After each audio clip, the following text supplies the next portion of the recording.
Party కావచ్చు, ఆ party నాయకుడికే దెబ్బ తగిలితే, ఆ పార్టీ నాయకుడి మీదకే మచ్చ వస్తే పార్టీ మనుగడకే అర్థం ఉండదనేటటువంటి ఉద్దేశంతో ఘోష్ కమిటీ అప్పుడు కూడా నేను ఒక్కదాన్నే జాగృతితోని ధర్నా చేసిన అధ్యక్ష. ఏ ఒక్కరు మాట్లాడరు అధ్యక్ష. ఆ తర్వాత అర్ధరాత్రి 2 గంటలకు కాంగ్రెస్ ప్రభుత్వం అసెంబ్లీలో సిబిఐ ఎంక్వైరీకి ఇస్తామంటే కూడా తెల్లారి 12, 1 గంటలు 2 గంటల వరకు కూడా మా బీఆర్ఎస్ పార్టీలో ఒక్క పెద్ద నాయకుడు కూడా మాట్లాడాడు అధ్యక్ష. కేసీఆర్ గారిని ఏమన్నా మాట్లాడరు అధ్యక్ష. మరి అట్లాంటి పార్టీ ఎందుకు ఉండాలి, ఉంటే ఏంది పోతే ఏందని నేను ప్రెస్ మీట్ పెట్టి బలంగా మాట్లాడిన అధ్యక్ష. నేను మాట్లాడలేదని నేను అంటలేను అధ్యక్ష.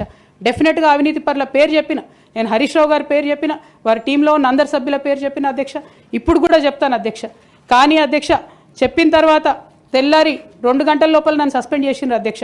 నేను ఒకటే కోరుతా ఉన్నా అధ్యక్ష. ఇందాక నేనైతే representation of peoples act quote చేసినాను అధ్యక్ష. అందులో సెక్షన్ 19.1C అని కూడా ఉంటుంది అధ్యక్ష. ఇది రైట్ టు అసోసియేషన్లో అధ్యక్ష ఆర్టికల్ 19.1C. అంటే ఒక అసోసియేషన్లో మనం మెంబర్ అయినంత మాత్రాన ఖచ్చితంగా ఆ party membership does not place an individual outside the constitution అధ్యక్ష. Especially when it concerns the allegation of corruption, maladministration and breach of public trust lies at the core of protected political speech adhyaksha. Political speech has to be protected by Constitution of India adhyaksha. Ade vidhanga adhyaksha disciplinary action committee annaru adhyaksha. Adhyaksha asalu BRS party constitution adhyaksha oka national level lo panjayalanukune party idi 8 పేజీల constitution adhyaksha. Adhyaksha nijanga ivalle dhairyanga chepta unna a constitution of BRS party is a joke adhyaksha. ఏమి ఉండదు అందులో. అసలు పోయిన committee ఎప్పుడు వేసిర్రంటే ఎవరికి కూడా గుర్తుండదు అధ్యక్ష. నన్ను సస్పెండ్ చేసే ముందు డిసిప్లినరీ యాక్షన్ కమిటీ అని సడన్గా రాత్రికి రాత్రి పుట్టుకొచ్చింది అధ్యక్ష. పుట్టుకొచ్చి నన్ను సస్పెండ్ చేశారు అధ్యక్ష. కనీసం నన్ను పిలవాలా, కనీసం షోకాజ్ నోటీస్ ఇవ్వాలా, పోనీ ఇవ్వలేదు. ఎమర్జెన్సీ పవర్స్ వాడి అధ్యక్షుల వారే సస్పెండ్ చేశారు అనుకుంటే తర్వాత కనీసం ఫైనాలిటీ ఆఫ్ ద ఆర్డర్ కోసం అధ్యక్ష అపిలేట్ రూట్ తీసుకుంటే కనీసం తర్వాత అన్న ఎక్స్ప్లెనేషన్ అడగాలి అధ్యక్ష. ఎటువంటి పద్ధతి లేదు అధ్యక్ష. ఒక పార్టీ నడిపే పద్ధతి డెఫినెట్గా ఇది కాదు అధ్యక్ష. అవసరం అనుకుంటే నేను లీగల్గా ఛాలెంజ్ చేయొచ్చు, కానీ నేను ఛాలెంజ్ చేయను అధ్యక్ష.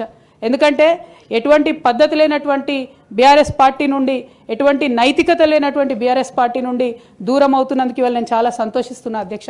నా కుటుంబం, నా పార్టీ, నా రక్తం, నా చెమట, నేను 20 సంవత్సరాలు తెలంగాణ ఉద్యమం కోసం నేను పడ్డటువంటి శ్రమ, నేను చేసినటువంటి కష్టం గుర్తించకుండా ఒక చిన్న ఉరిదీసేవాన్ని కూడా అడుగుతారు అధ్యక్ష. ఈ దేశంలో అంత మంచి దేశం మనది, అయినా కూడా సస్పెండ్ చేశారంటే చాలా సంతోషిస్తున్నా అధ్యక్ష. ఇవాళ నేను వేరే ఏం లేదు.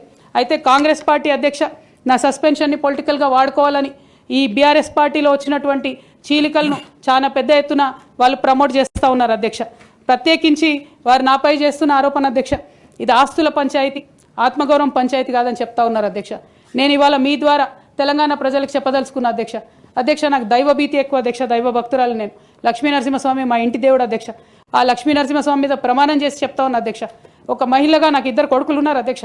వాళ్ళిద్దరి మీద ప్రమాణం చేసి చెప్తా ఉన్నాను, నాది ఆస్తుల పంచాయతీ కాదు అధ్యక్ష, నాది ఆత్మగౌరవం పంచాయతీ. నేను ఏ విషయమైనా, ఉద్యమకారుల విషయమైనా, బీసీల విషయమైనా, మహిళల విషయమైనా ఏదైనా నిలదీసి అడిగినా అధ్యక్ష, రేపు కూడా అడుగుతా అధ్యక్ష. అందులో ఎట్టి పరిస్థితులలో కాంప్రమైజ్ అయ్యే విషయమే లేదు అధ్యక్ష. ఈ సందర్భంగా తమరికి కూడా నేను ఒక మాట చెప్తా ఉన్నా అధ్యక్ష. మన రాష్ట్రంలో 17 లోక్సభ స్థానాలు ఉంటాయి అధ్యక్ష, ఒకటే ఒక ఉమెన్ ఎంపీ అధ్యక్ష. 119 అసెంబ్లీ సీట్లు ఉంటాయి అధ్యక్ష. అన్ని పార్టీలు కలిపి 8 మంది ఉన్నారు అధ్యక్ష మహిళలు.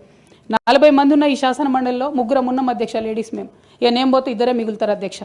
కానీ ఎంత అన్యాయం అంటే అధ్యక్ష, ఎంత చిన్న చూపు అంటే మహిళలు అంటే పొలిటికల్ పార్టీస్కైనా ఆఖరికి కౌన్సిల్ కూడా అధ్యక్ష.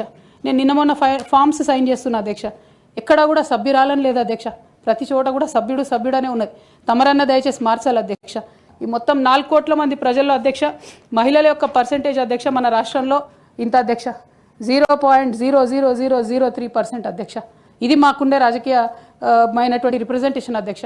రాజకీయంగా ప్రజల మధ్యలో కానీ పార్టీల మధ్యలో కానీ మాకున్నటువంటి రిప్రజెంటేషన్తో మేము ఆడవాళ్ళ కష్టాలు ఎవరికి చెప్పాలి అధ్యక్ష.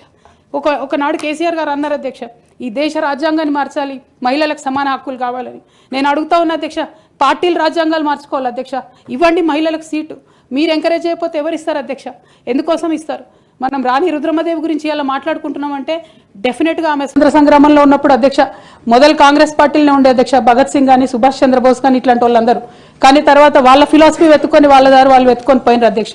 పార్టీలు వేరైనంత మాత్రాన, దారులు వేరైనంత మాత్రాన అధ్యక్ష లక్ష్యం ఒకటే కాదని కాదు అధ్యక్ష, నా లక్ష్యం ఎప్పటికైనా ఒకటే అధ్యక్ష, తెలంగాణ బాగుండాలి, తెలంగాణ ప్రజలు బాగుండాలి, వాళ్ళ కోసం పనిచేయాలి అధ్యక్ష. దానికోసం నేను ఖచ్చితంగా పనిచేస్తూనే ఉంటాను అధ్యక్ష. అదేవిధంగా అధ్యక్ష,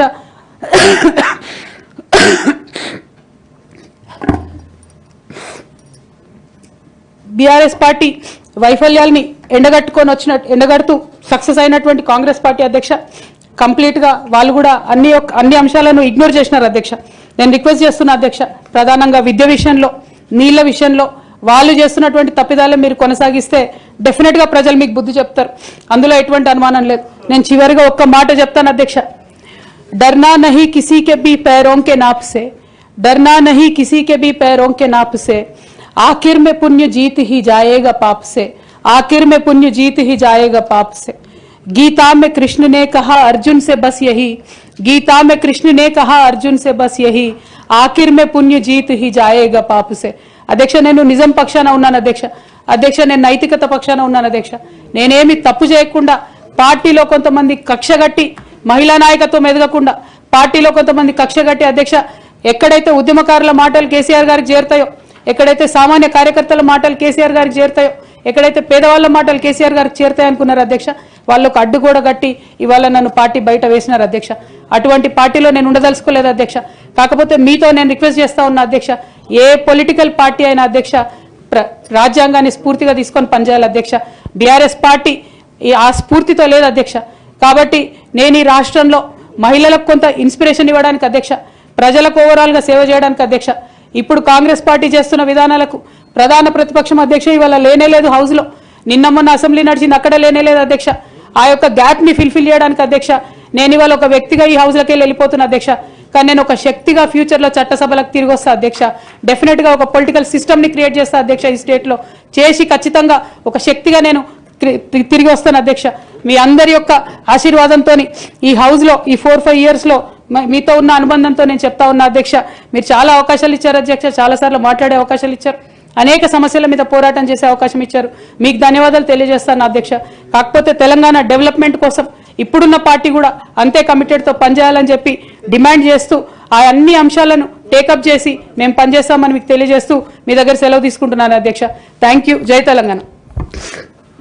గౌరవ సభ్యురాలు సోదరిమణి కవిత గారి యొక్క ఆవేదన, భావోద్వేగం మేము అర్థం చేసుకుంటాం.